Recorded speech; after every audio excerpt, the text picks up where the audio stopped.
High, আবার চলে এসেছি একটা নতুন ভিডিও নিয়ে। আজকের একটা নতুন জায়গা দেখাবো, যেটা শ্রীনগরের থেকে 50-60 কিলোমিটার দূরে।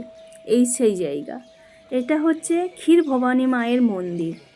এখানে অমরনাথ দর্শন করলে, এই মায়ের মন্দির দর্শন করলে নাকি সাকসেসফুলি হয়। তো মন্দিরটা তো খুবই সুন্দর, আর এই মন্দিরের রহস্য একটা আছে, যেটা হচ্ছে এই মন্দিরে মায়ের একটা জল আছে, সেই জলটা আমি দেখাবো। তো এটা ছিল একটা ভোলে বাবার মন্দির, খুব সুন্দর।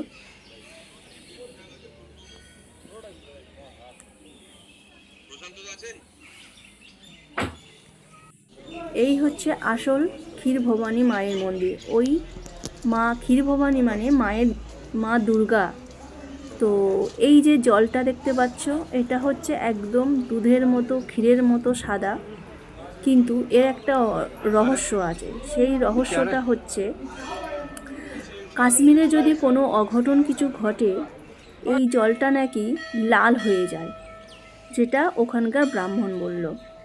তো খুবই সুন্দর একটা জায়গা। কেউ যদি শ্রীনগরে আসেন বা কাশ্মীর দর্শন করতে আসেন, তাহলে অবশ্যই করে এই ক্ষীর ভবানী মায়ের মন্দিরকে দর্শন করবে, তো খুবই ভালো। আর এটা একটা নতুন একটা ডাল লেক, এটা মানস ডাল লেক। ওই ক্ষীর ভবানী মায়ের মন্দির থেকে 30 কিলোমিটার দূরে। তো ডাল লেকটা ভীষণ বড় আর খুব সুন্দর, চারিদিকটা খুবই সুন্দর। এখানে সচরাচর টুরিস্ট আসে না, তো যেহেতু আমরা মায়ের মন্দিরে এসেছিলাম একটু কাছাকাছি, তাই একটু ঘুরে নিয়েছি। অমরনাথ দর্শন আমাদের 2 দিন আগে হয়ে গেছে। তো শ্রীনগরে আমাদের 3 দিন স্টে, কী করব, তাই শ্রীনগরের যত সাইডে আশেপাশে যেসব ঘোরার জায়গাগুলো আছে তো ঘুরছি। তো খুবই সুন্দর জায়গাটা। এগুলো জলের তলার মধ্যে।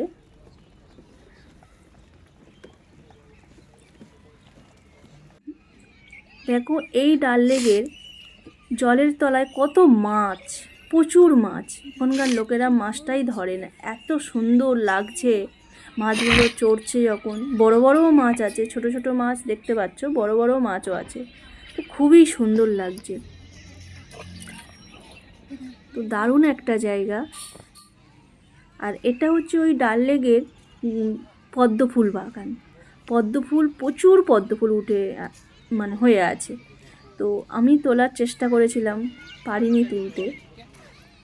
হ্যাঁ, এই ডাল লেকের মাঠ, চারপাশে যে মাঠটা আছে, মাঠে নাই কত স্কুল স্টুডেন্ট, কাশ্মীরের স্কুল স্টুডেন্ট নিয়ে টিচাররা প্রোগ্রাম করছে। ছোট্ট ছোট্ট বাচ্চা, খুবই মিষ্টি, খুবই সুন্দর দেখতে বাচ্চাগুলোর। খুবই ভালো লাগছে। অবশ্যই শ্রীনগরে এলে আসবেন এই জায়গাটা। দেখো আমার সোনু, আমার হাজবেন্ড, সব দাদারা বসে আছে। আমি দেখো এখানে কিন্তু কোনো টুরিস্ট নেই, কোনো হিন্দু টুরিস্ট নেই, সবই মুসলিম, কিন্তু আমরাই একমাত্র ওখানে হিন্দু আছি। কত সাহস নিয়ে আমরা ওখানে গেছি। পেহেলগামে এত বড় একটা ঘটনার পর আমরা ওখানে গেছিলাম। তো টাটা, আজ এই পর্যন্ত। নেক্সট ভিডিওতে আবার